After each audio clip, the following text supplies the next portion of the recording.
പഴയച്ചൂരി മദ്രസയിലെ അധ്യാപകനായിരുന്ന കുടക് സ്വദേശി മുഹമ്മദ് റിയാസ് മൗലവിയെ കഴുത്തറുത്ത് കൊലപ്പെടുത്തിയ കേസിൽ കാസർഗോഡ് ജില്ലാ പ്രിൻസിപ്പൽ സെഷൻ കോടതി വിധി പറഞ്ഞിരിക്കുന്നു. RSS പ്രവർത്തകരെയാണ് ഈ കേസിൽ പ്രതിയേർത്തിരുന്നത്. 2017 മാർച്ച് 20-നായിരുന്നു കേസിനാസ്പദമായ സംഭവം നടന്നത്. 7 വർഷക്കാലം ജയിലിൽ കഴിഞ്ഞ ശേഷമാണ് കേസിൽ ഈ പ്രതികളെ വെറുതെ വിട്ടത്. എല്ലാവരെയും വെറുതെ വിട്ടിരിക്കുന്നു എന്ന് മാത്രമായിരുന്നു ജസ്റ്റിസ് KK ബാലകൃഷ്ണൻ പ്രതികരിച്ചത്. മദ്രസക്കടുത്തുള്ള സ്വന്തം വീട്ടിൽ വെച്ചാണ് റിയാസ് മൗലവി എന്ന 77-കാരനെ കഴുത്തറുത്ത് കൊന്നത്. പിടിയിലായത് കേളുകുടയിലെ അജേഷ്, നിതിൻ കുമാർ, അഖിലേഷ് എന്നിവരായിരുന്നു.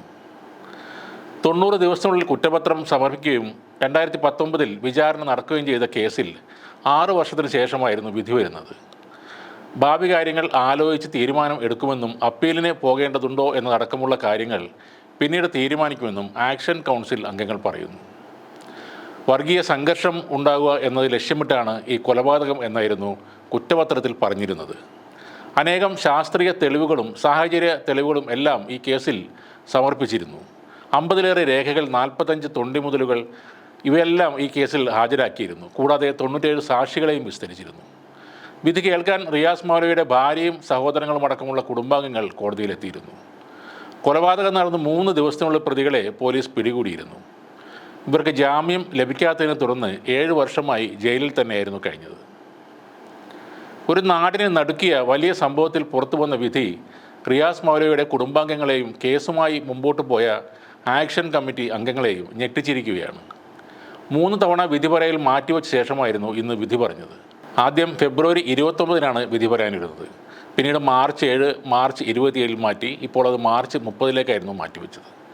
8ാമത്തെ ജഡ്ജായി വന്ന KK ബാലകൃഷ്ണൻ കേസ് വീണ്ടും ആദ്യം മുതൽ പരിശോധിച്ച ശേഷമാണ് ഇപ്പോൾ വിധി പറഞ്ഞിരിക്കുന്നത്.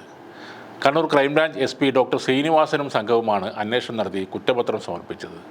സാമുദായിക സംഘർഷം ഉണ്ടാക്കണം എന്ന ഗൂഢ ലക്ഷ്യത്തോടെയാണ് പ്രതികൾ ഈ കൊലപാതകം നടത്തിയതെന്ന് അന്വേഷണ സംഘം കോടതിയിൽ സമർപ്പിച്ച കുറ്റപത്രത്തിൽ വ്യക്തമായി പറയുന്നുമുണ്ട്.